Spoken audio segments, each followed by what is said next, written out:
Buenas tardes, bienvenidos a un programa más de Representante Provida Mundo. Bueno, hoy les voy a hablar sobre un tema que se llama No se puede amar a Dios si no se ama a su iglesia. Es un tema muy importante para estos tiempos porque hay muchas personas que dicen amar a Cristo, pero si no aman a la iglesia, es imposible estar de acuerdo con ese amor a nuestro Señor, porque sabemos que Cristo es mismo Dios hecho hombre. Todos los fieles formamos parte de esta iglesia, todos hacemos la iglesia, ¿ok? Es el cuerpo de Cristo, eso es la iglesia, somos el cuerpo de Cristo, no es nada más un templo o una estructura o un ministerio, sino somos todos nosotros los que asistimos, los fieles que asistimos a las misas, a la Santa Misa, somos los que formamos la iglesia. En la iglesia, si realmente amamos a Cristo, amaremos a su iglesia, porque en la iglesia nada más ahí es donde se lleva a cabo el sacrificio que se está llevando a cabo en todo el mundo a todas horas, el máximo sacrificio de amor a la humanidad, que es su pasión. En el momento de la Santa Misa hay un momento que se llama la consagración. En la consagración sucede la transubstanciación en el momento de la epíclesis, cuando el sacerdote eleva la hostia para consagrarla y eleva el cáliz para consagrarlo. En este momento, en la otra dimensión en la que se encuentra nuestro Señor, los ángeles y los santos y nuestra Madre María Santísima y todos los que ya han partido a la otra vida, es donde se manifiesta que el Espíritu Santo desciende en ese momento en que el sacerdote eleva el cáliz y eleva la hostia para consagrar. En ese momento se convierte el pan en carne de Cristo y el vino en sangre de Cristo. Cuando existen los milagros eucarísticos es cuando esta dimensión, cuando lo que está sucediendo en la dimensión de nuestro Señor Jesucristo se nos hace presentes en la tierra, porque nosotros somos limitados para poder ver la otra dimensión. Entonces, cuando Dios quiere manifestarse es cuando ahí se llaman milagros eucarísticos o todos los de otros milagros que vemos. Entonces, ¿en realidad sucede? Sí, los invito a ver al químico que analizó una hostia consagrada, donde realmente ve. Él era ateo, es ex ateo, y realmente ve en esta hostia consagrada el tipo de sangre de nuestro Señor y la sangre de la carne, el cuerpo de Cristo. Así que los invito a ver ex ateo, químico que analizó hostia consagrada. Y bueno, ¿qué significa religión? Religión no significa como dicen los protestantes. Los protestantes dicen que es un mero precepto de mandatos. Eso no es la religión. La religión es la virtud que mueve a dar a Dios el culto divino. Entonces, si sabemos que católico es universal y la religión cristiana es bajo las enseñanzas de nuestro Señor Jesucristo, los católicos es nuestro nombre y cristiano nuestro apellido. ¿Por qué? Porque seguimos las enseñanzas de Cristo, porque dejó Cristo su iglesia fundada en Pedro, San Pedro, primer papa en Roma. Ahí está el Vaticano, ahí están los papas y puedes ver tú la historia completa de cada uno de los papas. ¿Que han tenido errores? Sí han tenido errores porque son humanos. Que la iglesia ha tenido errores también, y que se coló el fuego del infierno y en la iglesia también, y que la iglesia está llena de pecadores también, pero en la iglesia vamos los pecadores para superarnos, para alcanzar la santidad. Entonces, ¿hay más lugar para más hipócritas, para más pecadores? Sí, pero para alcanzar la santidad, para esforzarnos para mejorar, ¿verdad? Entonces, religión es virtud que mueve a dar a Dios el culto divino. Religión cristiana es la religión monoteísta basada en las enseñanzas de Jesucristo, y católico es universal. Entonces juntamos estas palabras y dice, la religión católico-cristiana, virtud que mueve a dar a Dios el culto universal, el culto divino universal bajo las enseñanzas de Cristo, quien funda su iglesia en el primer papa, que es Pedro, Cristo mismo Dios hecho hombre. Recordemos siempre que Cristo es Dios. ¿Por qué? Porque tenemos al Padre, al Hijo y al Espíritu Santo. Son tres personas con la misma divinidad, los hace un mismo Dios. Ok, en la Biblia siempre se va a hablar bien de la religión. Tenemos a los mayores, al mayor ejemplo, que son todos los apóstoles que se entregaron a Dios nuestro Señor, dejaron todo por seguirlo. Es el máximo amor a nuestro Señor, el cual todos debemos de hacer y de seguir estos ejemplos. Por ejemplo, tenemos a San Juan, lo puedes ver en tu Biblia, capítulo 9, versículo 31. Habla de un ciego que es sanado. Los fariseos le preguntaron a este ciego: bueno, ¿y tú por qué has sido sanado? Y el fariseo les respondió: sabemos que Dios no presta atención a los pecadores, sin embargo, escucha a los religiosos y a los que cumplen su voluntad, la voluntad de Dios. También tenemos al apóstol Pablo, de Hechos 25, 19. Iglesia, el apóstol Pablo en Hechos 25, 19, velo en tu Biblia. Él tenía discusiones sobre su propia religión por Cristo, que había muerto y que él afirma que vive. Él está siendo en ese momento perseguido por su religión. Y él dice: ellos me conocen de hace mucho tiempo atrás. Si quieren pueden dar fe de que yo he vivido como fariseo conforme a la secta más estricta de nuestra religión. O sea que aquí nos está diciendo que los que se separan de la religión son sectas. Los que se separan de la religión católica son sectas, ¿ok? Y él afirma que la religión verdadera es la judía. Nada más que con Cristo la religión alcanza su plenitud. ¿Por qué? Porque solamente Cristo se llamó a sí mismo Dios, bajó hecho hombre, ¿ok? En Jesucristo, mismo hecho Dios por medio del Espíritu Santo, su Espíritu Santo, que no lo podemos negar, que el Espíritu Santo se quiso quedar en la iglesia, y no podemos negar que el poder del Espíritu Santo es mucho más grande, como decía San Juan Pablo II, nos decía que el poder, que Dios siempre puede más, ¿verdad? Entonces, como Dios siempre puede más, el Espíritu Santo que trabaja en la iglesia para que la iglesia sea iluminada y tome las mejores decisiones y pueda guiar a los fieles. Por eso está el Espíritu Santo en la iglesia. Por ahí se quiso quedar el Espíritu Santo de Dios. Que sí sabemos que muchos cometen errores, sí, pero es siempre más fuerte Dios que todo el pecado de cualquier sacerdote. En los pecados de los sacerdotes ya ellos lo pagarán. Tú ya pagarás también tu pecado, pero aquí está también escrito en la Biblia que Dios nuestro Señor Jesucristo dejó sacerdotes, sus representantes en la tierra, empezando por el Papa, que son los únicos que pueden darte la absolución a tus pecados. Si tú no estás yendo a confesarte y cumpliendo con los preceptos, no estás amando a Cristo, porque para amar a Cristo hay que amar sus preceptos. Tenemos también que saber que Dios nuestro Señor les dijo: lo que ustedes desaten a los apóstoles, que los dejó como sacerdotes de su iglesia, lo que ustedes desaten en la tierra, yo lo desataré en el cielo, y lo que no desaten en la tierra, yo no lo desataré en el cielo. O sea, no, lo que ustedes perdonen, yo lo perdonaré. Si ustedes no lo perdonan en la tierra, yo no lo perdonaré en el cielo. Así que hay que tener mucho cuidado con los pecados que no hemos ido a confesar al confesionario. Tenemos también a Santiago capítulo 1, versículo 26. Si alguno se cree religioso o crees que vives en Cristo y no pones freno a tu lengua, tu religión es vana y te engañas a ti mismo. Los que hablan mal de la religión y de la iglesia no están callando la lengua que Dios pide que callen.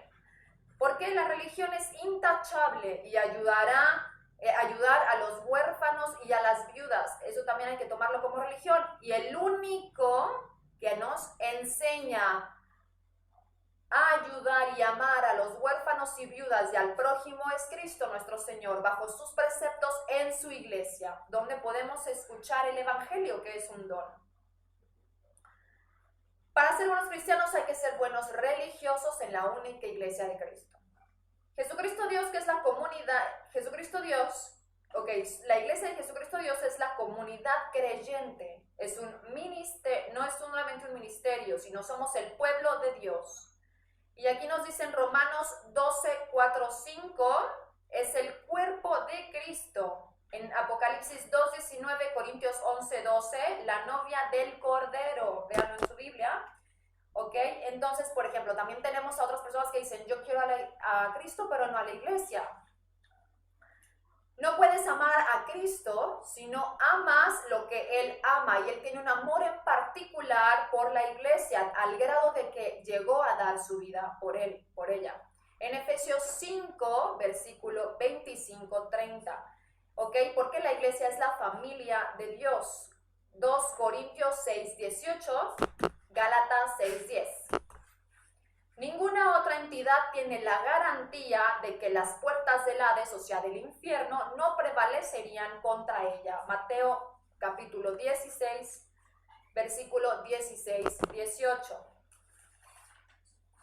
¿Que la iglesia está llena de hipócritas? Sí, como les comento, están hipócritas tu casa, tu mundo, tu trabajo, todo tu alrededor. Todos somos hipócritas, pero hay que luchar por no serlo. Por eso hay que ir a escuchar el evangelio, por eso hay que ir a la iglesia, donde ahí nos dicen y nos explican con la luz del Espíritu Santo, donde se quiso quedar a sus hijos predilectos, que son los sacerdotes. Por medio de ellos recibimos la luz, independientemente del pecado que ellos cometan. El Espíritu Santo actúa por medio de ellos para dar el bautizo, para dar la comunión, la confirmación, matrimonio o consagrar una vida a Dios como sacerdote o religioso. Si amas a Cristo, también otro punto, obedecerá sus mandamientos. Mujer, si tú dices amar a Cristo, no te vas a ir a enseñar, a preparar tu cuerpo en el gimnasio, ¿verdad? Para mostrarlo desnudamente o con tangas a las redes sociales, ¿verdad? O te vas a ir a vestir así para irte a la playa. Eso está incorrecto, eso no es amar a Dios. Tampoco hombre y mujer van a aprobar el aborto, eso tampoco es amar a Cristo, mismo Dios. Y hombre, tú tampoco, si amas a Cristo, tú tampoco puedes jugar con las mujeres. Debes escoger a una sola mujer para hacerla tu esposa. Y respetarse hasta el matrimonio. Eso es muy especial dentro del noviazgo, ese será otro tema. Noviazgo santo. El mensaje de Cristo solo se recibe en los evangelios que Él dejó y se revelan en la iglesia, en la Santa Misa, porque ahí está la luz del Espíritu Santo para que nos lo puedan explicar y poder entenderlo. También nos dice que el formar parte activa de la iglesia es uno de estos mandamientos que hay que obedecer si amamos a Cristo. Está en Hebreos 10:25.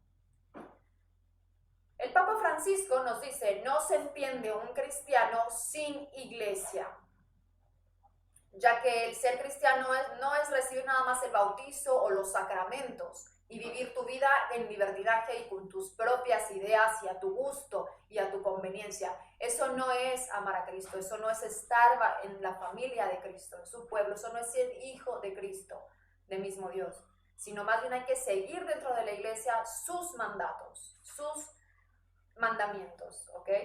Si no, no estamos amando a Cristo. ¿Por qué? El primer fruto del bautismo es que nos hace pertenecientes a la iglesia, o sea, al pueblo de Cristo. Pablo VI decía, es una dicotomía absurda, o sea, una incoherencia, amar a Cristo sin la iglesia, escuchar a Cristo pero no a la iglesia, puesto que las enseñanzas de Cristo están en la iglesia, el Espíritu Santo está en la iglesia para poder tener los sacerdotes iluminación y podernos decir a nosotros el discernimiento de todas las escrituras. El sensus ecclesiae precisamente es el sentir, querer, pensar dentro de la iglesia y en la iglesia. Los tres pilares pertenecientes de pertenencia eclesial son humildad, fidelidad y oración. Es lo que te pide Cristo para formar parte de su iglesia, de su pueblo, de su familia. Humildad es la conciencia que tenemos nosotros, los hijos de Dios, de pertenecer a una comunidad como una gran gracia. Una persona no humilde no puede sentir con la iglesia, ella va a sentir lo que quiera. no va a sentir lo que Dios le está diciendo, que cómo son las cosas, cómo tiene uno que vivir, sino va a vivir a su comodidad, y no hay salvación a tu comodidad ni a tu conveniencia, sino bajo sus mandatos. También tenemos la humildad de David, que es un gran ejemplo, que David dijo: ¿quién soy yo y qué es mi casa, Señor? ¿Quién soy yo, Señor, y qué es mi casa? Con la conciencia que la historia de la salvación no comienza conmigo y no termina cuando uno individualmente muere, sino que es toda una historia de salvación, ¿ok? Pues toda la historia de salvación es que Dios te envía, ¿ok? Y yo vengo a buscarlo a la iglesia, a su casa, que se quiso quedar en la tierra ahí, aquí en la iglesia, y el Señor te toma, te hace ir adelante en la vida con sus preceptos y después nos manda llamar, ¿verdad? Y la historia continúa así para cada uno de nosotros. Entonces sabemos que la historia de la iglesia inicia cuando viene Cristo, mucho antes de nosotros, y continuará. La fidelidad va unida a la obediencia, la fidelidad a la iglesia, a sus enseñanzas, que es la enseñanza de Cristo, la fidelidad al credo. Aquí viene el credo que se los voy a comentar, a rezar. Dice: Creador, Padre, creemos en un solo Dios, Padre Todopoderoso, Creador del cielo y de la tierra, de todo lo visible y lo invisible. Creo en un solo Señor Jesucristo, Hijo único de Dios, nacido del Padre antes de todos los siglos. Dios de Dios, luz de luz, Dios verdadero de Dios verdadero, engendrado, no creado, de la misma naturaleza que del Padre, por quien todo fue hecho, que por nosotros los hombres y por nuestra salvación bajó del cielo, y por obra del Espíritu Santo se encarnó de María la Virgen y se hizo hombre, y fue crucificado por nosotros en tiempos de Poncio Pilato, padeció y fue sepultado, y resucitó al tercer día según las Escrituras, y subió al cielo, y está sentado a la derecha de Dios Padre, y de nuevo vendrá con gloria para juzgar a vivos y muertos, y su reino no tendrá fin. Creemos en el Espíritu Santo, Señor y dador de vida, que procede del Padre y del Hijo, que con el Padre y el Hijo recibe una misma adoración y gloria, y que habló con los profetas. Creemos en una sola iglesia, santa, católica y apostólica. Reconocemos un solo bautismo para el perdón de los pecados. Esperamos la resurrección de los muertos y la vida del mundo futuro. Amén. Entonces todos tendremos la vida que nosotros hayamos elegido, ¿verdad? De acuerdo a si seguimos o no dentro de los preceptos de nuestro Señor. Si sigues sus preceptos, hay que morir al mundo, a nuestros propios deseos, a nuestra propia forma de salvación, porque solo existe una universal para todos, que es la que Cristo vino a darnos en su iglesia. Recibir el mensaje del Evangelio es un don, decía Pablo, y debemos transmitirlo como un don recibido, no como un don personal, ni cambiarle letras, ni cambiarle nada. ¿Por qué? Porque esos son llamados anatemas, que significa en latín, que significan maldito, que significa que esos ya no tienen, esos están condenados, no tienen salvación, porque están condenados. Porque cambiar punto, coma, te vuelve anatema. Es lo que hacen las sectas. Y menos para utilizarlo para nuestro gusto. Bueno, pues aquí les dejo este tema. Espero que lo analicen, escúchenlo otra vez para que escuchen las citas y puedan buscarlo en su Biblia. Y pues los invito a que deseen, antes que desear sus propios gustos, sus propios deseos, a desear tener la mente y el corazón en la vida eterna para poder vivir eternamente y no morir eternamente en el infierno.